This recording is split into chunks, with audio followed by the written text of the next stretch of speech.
ऐसा व्यक्ति कभी नहीं हार सकता। बहुत पुरानी बात है। एक जंगल में एक गुरुकुल था जिसमें बहुत सारे बच्चे पढ़ने आते थे। एक बात की बात है, गुरुजी सभी विद्यार्थियों को पढ़ा रहे थे, मगर एक विद्यार्थी ऐसा था जिसे बार बार समझाने पर भी समझ में नहीं आ रहा था।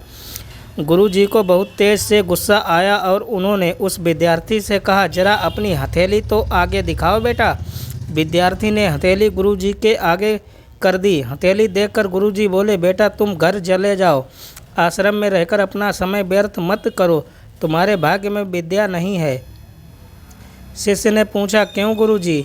गुरुजी ने कहा, तुम्हारे हाथ में विद्या की रेखा नहीं है। गुरुजी ने एक होशियार विद्यार्थी की हथेली उसे दिखाते हुए कहा, ये देखो, ये है विद्या की रेखा, ये तुम्हारे हाथ में नहीं है, इसलिए तुम समय नष्ट ना करो और घर चले जाओ और वहाँ अपना कोई और काम देखो।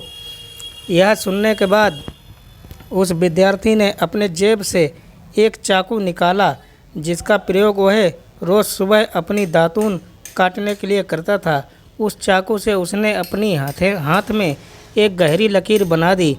हाथ में खून बहने लगा। तब वह गुरुजी से बोला, मैंने अपने हाथ में विद्या की रेखा बना ली है गुरुजी। यह देखकर गुरुजी द्रवित हो गए और उन्होंने उस विद्यार्थी को गले से लगा लिया। गुरुजी बोले, बेटा तुम्हें विद्या सीखने से कोई ताकत नहीं रोक सकती है।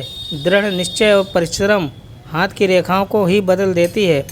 दोस्तों, यह विद्यार्थी आगे चलकर महर्षि पाणिनि के नाम से प्रसिद्ध हुए, जिसने विश्व प्रसिद्ध व्याकरण अष्टाध्यायी की रचना की है।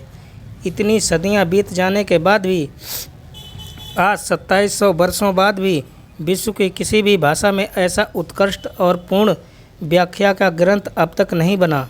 तो दोस्तों, इस कहानी की शिक्षा ये है कि लोग चाहे जो भी बोलें, हम हर एक को गलत साबित करते हुए अपनी लगन और कठिन परिश्रम के दम पर जो चाहें वो सब कुछ हासिल कर सकते हैं।